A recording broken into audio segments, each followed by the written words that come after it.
Welcome back to the Beyond Overeating podcast by Wholesome Lifestyle Project. I'm your host, Stel Coombe-Heath, binge and emotional eating recovery specialist. And before we get into the episode today, I would like to make a few announcements. And the topic for today, we will be talking about what if you can't seem to take not binge eating seriously? This is a question I had from a member of my Facebook group. So we will be delving deep into the answer I gave them in a Facebook Live. But before we get into that, I just wanted to announce one or two things very, very quickly. There's a few exciting things coming to Beyond Overeating, and I just wanted to make sure that you are on top of these things so that you know all about it. So first of all, three big things happening right now. First of all, I am looking for 4 more women who would like to rewire their overeating brain within the next 8 weeks. I'll put the link for you to get on the wait list for that. Then we also have something that's very exciting to me, something that my audience, especially on Instagram and Facebook, have been asking me about for quite a while, which I know is going to support every single person listening to this podcast. I'm in the process of creating the first Beyond Overeating mini course, which is going to help you ditch dieting and really start finding balance with food. So that's all I'm going to reveal right now. I wish I could tell you more about it, but keep your eyes peeled. I will keep announcing just little bits about the program. I'm very excited about it because, I felt like this is just a real way for you to get in and really start mastering 1 or 2 concepts instead of taking on one massive chunk of learning. So keep your eyes out for that. Wholesome Lifestyle Project and myself, Stel Coombe-Heath, have also just started offering body positive yoga on Insight Timer.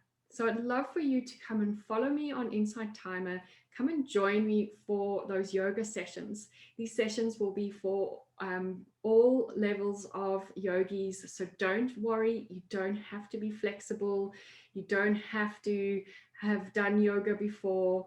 Just come through and really just enjoy these sessions, which I'm just so passionate about. It's taken me a while to go through a vigorous application process to get onto Insight Timer, and eventually they have approved me on there as a emotional eating and binge eating expert, as well as a yoga teacher. My yoga will focus on body positivity, self-love, self-compassion, and self-acceptance. So come and join me for those sessions. I will put the link to my Insight Timer profile in the show notes. If you are not part of Insight Timer, you are missing out. Come and join this amazing app. It's free for anyone to use. There are membership options available, but you don't have to commit financially. You also have the option to donate to different teachers. So definitely there's options for everyone. My vision with my yoga and how yoga has helped me through my recovery is I want to use or help others learn yoga and help them just express and learn more about their bodies and themselves as we step on the yoga mat. So I'm thrilled to be leading these yoga workshops. There will be a yoga class once a week, so go and sign up for those. And I just can't wait to get to know you a little bit better on there. It is an interactive community as well, so come and join us there. And that's all I wanted to say for today. I hope you guys are all well, and for those of you in lockdown, my heart goes out to you. Hopefully you are safe. Hopefully you're keeping sane. And as always, feel welcome to reach out to me if you ever need any support or have any questions. But for now, let's dive into this episode. what if you can't seem to take not binge eating seriously? I can't wait to see you there. Have a beautiful rest of your day.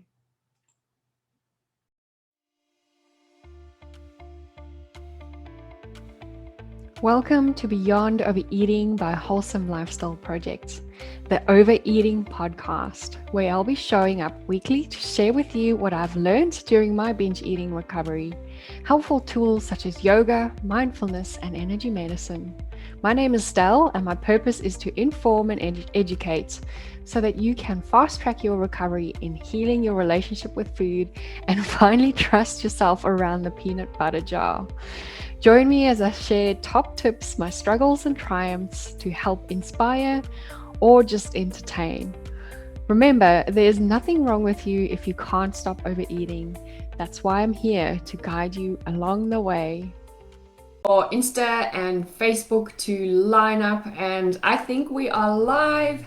Hello everyone, how are you doing? I am excited to be here today. So we'll just wait for a few moments to let everyone hop on. If you're watching the replay, hashtag replay in either modalities, or so we're live on Instagram at Wholesome Lifestyle Project, and we are live on Facebook in the Freedom for Binge and Emotional Eaters private group. So thank you everyone for joining today. Say hello. I would love to just see who's on. Give me some love hearts. I'll be checking out the comments. So this is Food for Thought Thursday, where we meet every single Thursday at 10 a.m. and I actually help you with questions you have. So I have been off a little bit in the last 2 weeks because of the passing of my dad. So I do apologize that I have missed the last 2 weeks Food for Thought Thursday, but I am back and I'm excited to support you today. And so the question we had today was actually from 2 or 3 weeks ago, actually. And so I'm excited to answer that question today. So I'm just going to pull up the question because it's quite involved. And I love this type of question because this really gets into the meat and the science as to why we're in binge eating cycles and why we stuck when we don't want to. So put in the comments if you have ever watched yourself binge eating and you are like, I don't want to do this. But at the same time, it's almost like you stepping out of your body and you are watching yourself binge eating with like no care whatsoever. So I call this food zombie mode. And we will go into the further explanation about this in a few minutes. But let's get into Ava's question. Hopefully, Ava, you're watching. Let me know. Otherwise, I will tag you in the replay so that you can come and watch this when you are ready. Let me just see if anyone else has commented in Facebook. Okay, so here's the question. So Ava asked, what if you can't seem to take not binge eating seriously? I fear it and dread it, and I try to avoid it. I put things in place so I can't or don't do it, but when I am binging, it just seems like a joke. So let me know if you can relate to Ava's problem here. I can't understand the contrast between what I really want, which is not to binge, and what I'm thinking and feeling when I am binging. And she put in brackets like, oh, this is so much fun. And then, of course, afterward, I feel the guilt and the shame. So my question isn't about the afterward or the before, but the mismatch between the thoughts I have while binging. So, such a beautiful question. It's extremely difficult when we feel like we have so much control in our lives in other areas, but this is just one area where we are completely lost. So thank you, Ava, for this question. And I think there's a few people who probably have the same thoughts and same feelings about, this contrast between I really don't want to binge. I just want to eat normally versus being in the binge and watching yourself do it and go like, what the hell? Why is there such a big contrast? Again, I forgot to put these in. Hopefully you guys can hear me. So let's talk about this process. Now, the reason why we binge in the first place is because we have an urge. And this urge comes from our hypothalamus, which is the lower part of our brain, right? It's that survival part of the brain. It's ancient, like the technology is really old, if you want to compare it to like technology. So it runs on these old primitive systems of survival. Now, what happens is when we have used food in certain instances, like either because of extreme hunger, through restriction, or whatever the case is, or emotionally, and we repeat that pattern a few times. It doesn't take long to form a habit, right? So if we repeat a pattern a few times over, if we use food a few times over to cope with something, or to just distract ourselves from something else, or just because we're absolutely starving, what happens is we form a neural pathway in the brain.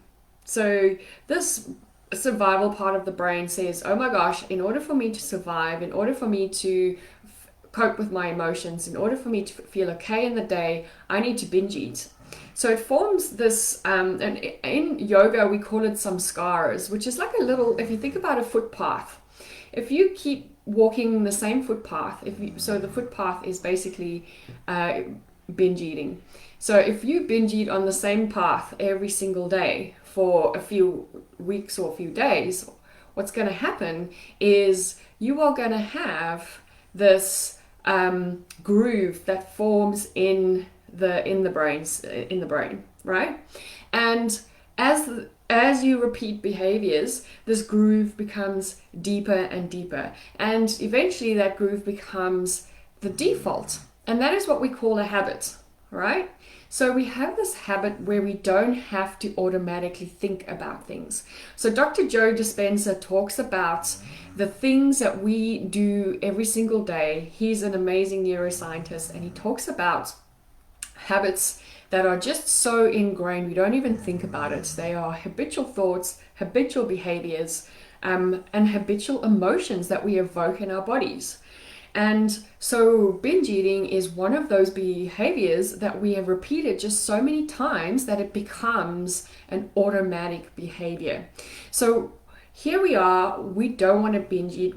On the surface, we're saying, I'm going to be good, I'm going to go on my diet, I'm going to lock away the nuts, I'm going to hide away all my binge food, I'm just not going to buy the binge food, I'm just not going to have it in my house because I can't control myself around it. So this all happens on the surface level. However, our binge eating behavior has become a habit, and that is unconscious. So that sits real deep within us. It's ingrained. So Ava, you were asking, well, why do I have this contrast between I don't want to binge, and then I have this behavior that just happens and it feels rebellious and it feels like fun? And that is the reason, because it's at such a deep unconscious level. And here is where I always talk about rewiring the brain. We need to rewire that process, but we can only do that if you know yourself. You need to understand what you are doing. And that's why in my binge-free blueprints, we do that through 3 steps. First of all, we heal any issues with regards to food. So healing your relationship with food needs to be number 1 priority, because your survival part of your brain will always be out of whack when you're trying to create new habits, but you are not nutritionally fed and your body is not in a good space. If you're in a threat for survival, then you will always you will never change your behaviors when it comes to food.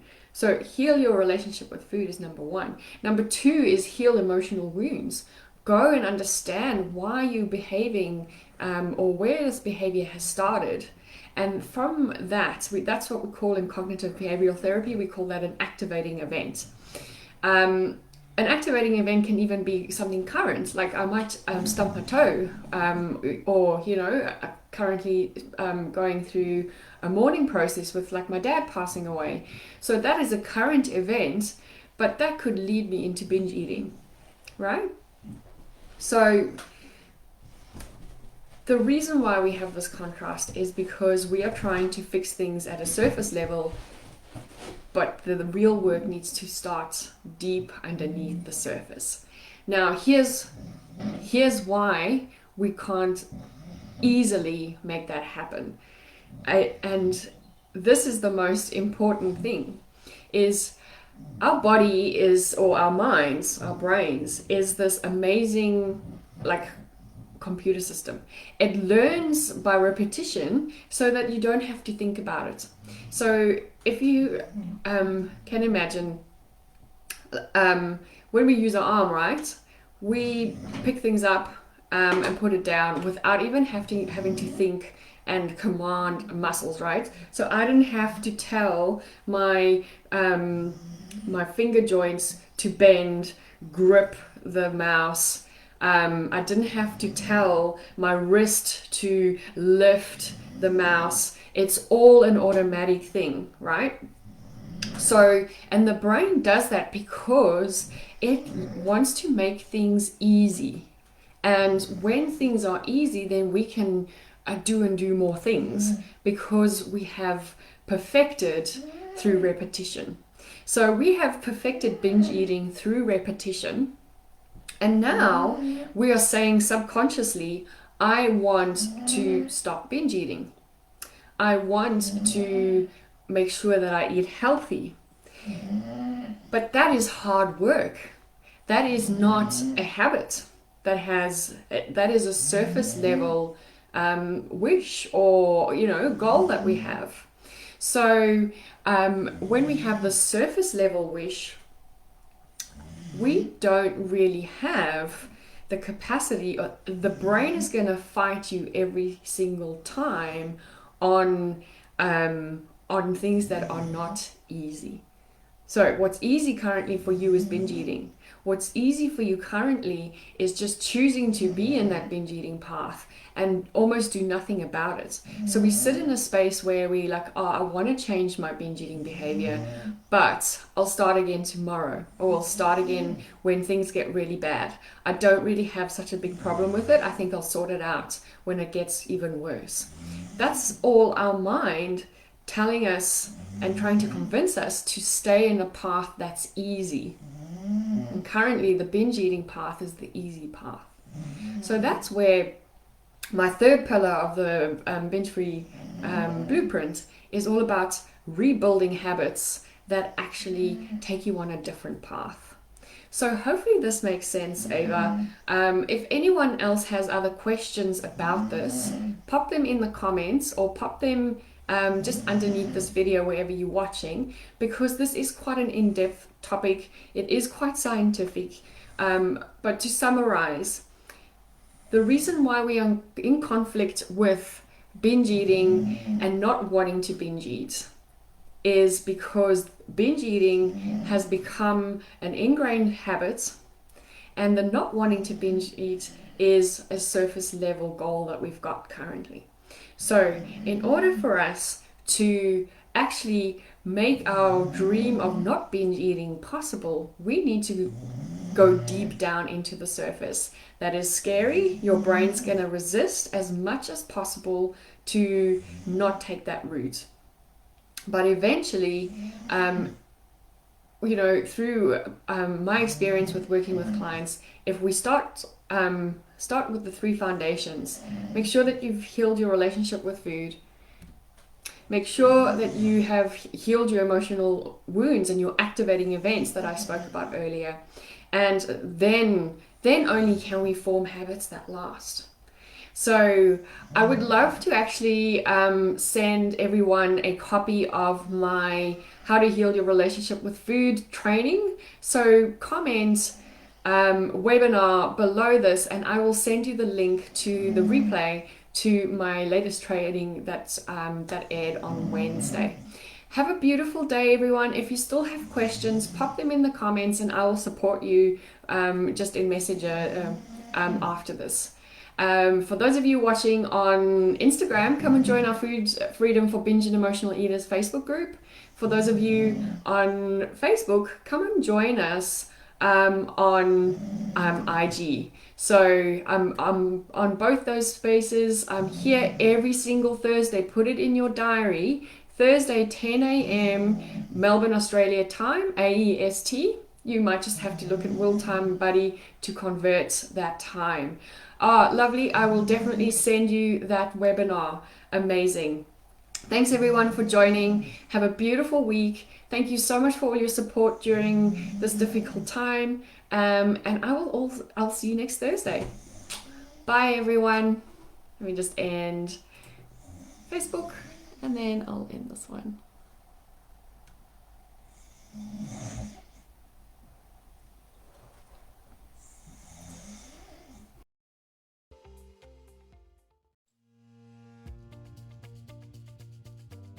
Thank you so much for joining me today, and don't forget to share this with all your friends. You can do this by adding this to your Instagram story and tagging me at Wholesome Lifestyle Project, or by simply telling them about it. If you could rate and review on whatever platform you are listening, this will go a long way in helping me get this podcast out there so that I can share my message and help as many women out there struggling with food issues as I can. Don't forget, you can follow me on Instagram on Wholesome Lifestyle Project or connect with me on LinkedIn. My name's Stel Coombe-Heath, and that's where you'll find me on LinkedIn. I'll talk to you soon. Bye.